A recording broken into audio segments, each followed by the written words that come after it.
Сәлеметсіздер ме 9-шы сынып оқушылары? Сіздермен бірге Зе мұғалім каналы.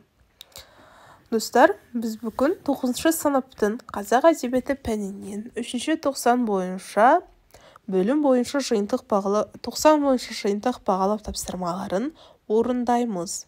Оқушылар ең бірінші біздің арнаға жазылып, яғни осы Зе мұғалім каналына жазылып, тапсырманы, осы берілген тапсырмаларды, видеоны соңына дейін көріп шықсаңыздар, және де осы видеоға лайк басуды ұмытпаңыздар. Тапсырмаға оралайық. Бізде бірінші тапсырма бұл құлагер поэмасындағы психологизмнің анық байқалатын тұсы қай бөлімде? Бізде бұл бірден дұрыс жауаптарын оқып кете беремін. Бізде А жауабы дұрыс, бай-бай құлагерім. Екінші, Шұғаның Әбдірахманға деген сезімінің оянуын білдіретін детальді белгілеңіз. Бұл отаудың сықырлауы. С жауабы дұрыс. Үшінші сұрақ. Төлеген Айбергеновтың сағыныш өлеңінен алынған үзіндідегі бос орындарды өз қалауыңызша толтырыңыз дейді. Сағыныш деген менде бұл жерде мына сөздерді қаланып қалса тәртіппен, молшылық қазына, асқақ сағыныштарда ыстық жүрегімен. Яғни осы сөздерді қойып шығасыздар. Ал нағыз араның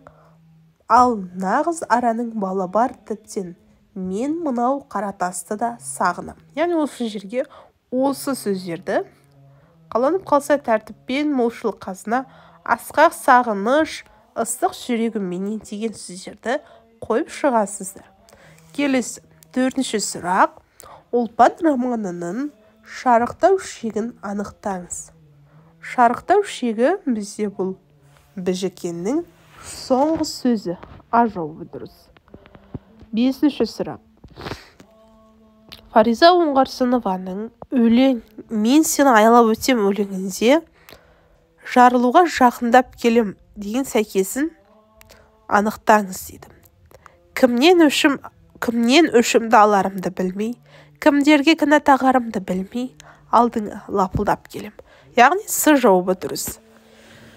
Енді біз екінші бөлімді қарастырамыз. Бұл Төлеген Айбергеновтың сағыныш өлеңіндегі «О шіркін, менің сағынышымдай көлемі шексіз болса аудан, ондағы жандарау көз ашпас еді-ау, сағынумен шаршаудан. Сүйем мен сені, көкірегі ыстық беу дүние, тұратын түгел сағыну мен аңсаудан» деген жолдарда автор бейнесі өмірге құштарлығы мен сағынышын қалай байқалды? Талдаңыз. 5-6 сөйлем. Өсек қайбатта бораған деп басталған арнау өлеңінде жанрға тән ерекшелік байқалады. Ақынның бұл өлең жолдары пәк сәбидің жүрегіндей жүрегімен таза пиғыл шынайылығымен жазылғаны көрініп, оқырманға ой салады.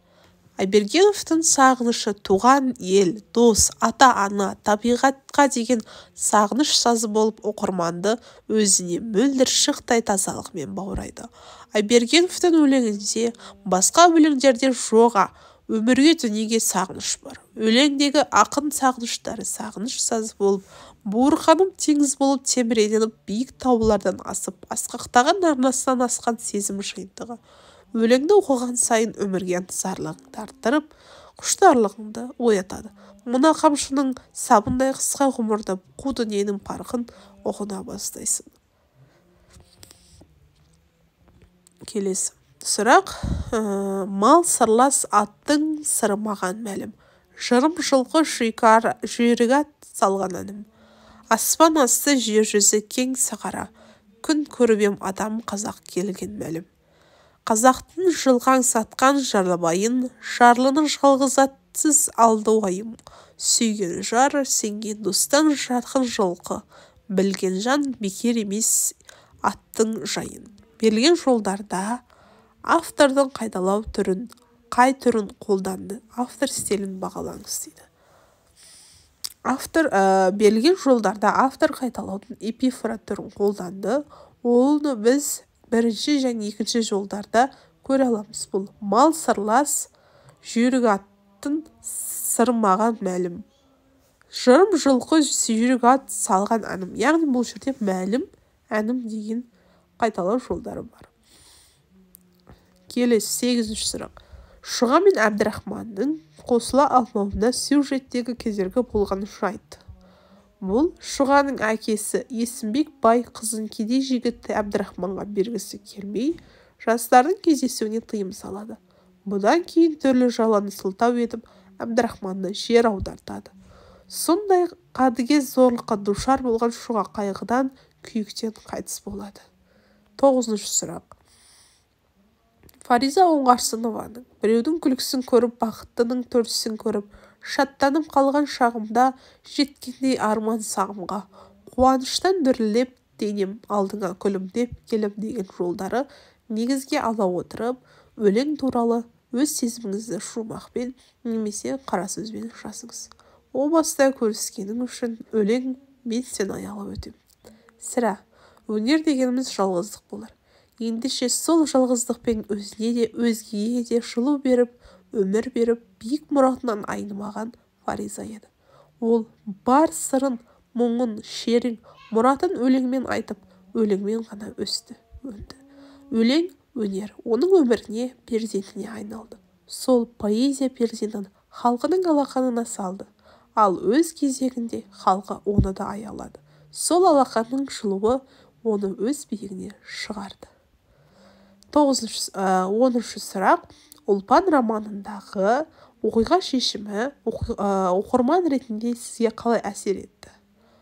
Ұлпан романы расымен өте қызықты болды. Оқиғаның шешімі немесе шарықтау шегі Ұлпанның қызы Біжікеннің ең соңғы сөзін аяқтаумен аяқталды.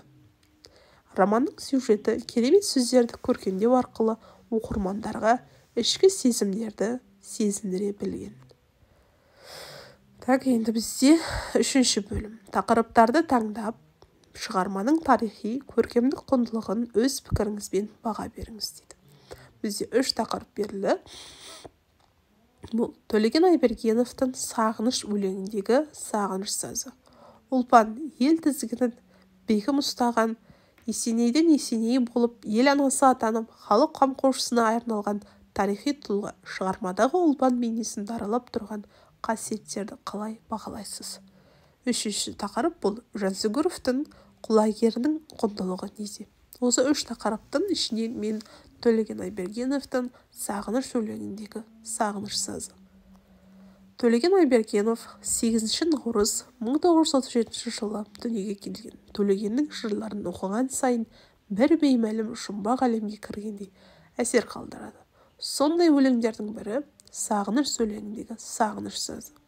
Мұхтар Шахановқа арнап: сағындым жаным мен сені, көркіңді жүрген сағыныш қылып, мендеме екен барған шынының болсаң бас бұрма жаным. Өсен қайбатпа бораған деп басталған арнау өлеңінде жанрға тән ерекшелік байқалады. Ақынның бұл өлең жолдары пәк сәбидің жүрегінде жүрегімен таза, пиғыл шыңайлығымен жазылғаны көрініп, оқырманға ой салады. Айбергеновтың сағынышы туған ел, дос, ата-ана, табиғатқа деген сағыныш сазы болып, оқырманды өзіне мөлдір шықтай тазалығымен баурайды. Айбергеновтың өлеңінде басқа ақындарда жоқ өмірде дүниеге деген сағыныш бар. Өлеңді оқыған сайын өмірге ынтызарлығыңды арттырып, құштарлығыңды оятады. Мына қамшының сабындай қысқа ғұмырды, қу дүниенің парқын ұғына бастайсың. Сағыныш, көбірек жүріп кеттім-ау деймін көшеңнен, жиіректеттім-ау деймін кесеңнен. Артықта болар ма екен-ау, осынау зымыран жылдар ішінде, күн сайын сені 100 рет көрдім десем мен. Өлең жолдарының шексіз сағыныштың ақынның кішкентай жүрегіне қалай сыйғаны таң қаласың. Ақын оқырманын сағынышымен жаулайды. Айбергенов қазақ поэзиясына өзінің жаңа ырғақ, тегеурінді екпін әкелген ақын. Арамыздан өзі ерте кеткенмен, сағынышқа толы өлеңдері кеткен жоқ. Сағыныштың сазы болған өлеңдерімен мәңгі жасай бермек. Достар, бізде осымен 3 тоқсанға арналған 90 бойынша жиынтық тапсырмалар аяқталды. Назар қойып тыңдағандарыңызға көптен көп рахмет. Арнаға жазылып, лайк басып, біздің каналымызды қолдауды ұмытпаңыздар. Сабақтарыңызға сәттілік, сау болыңыздар.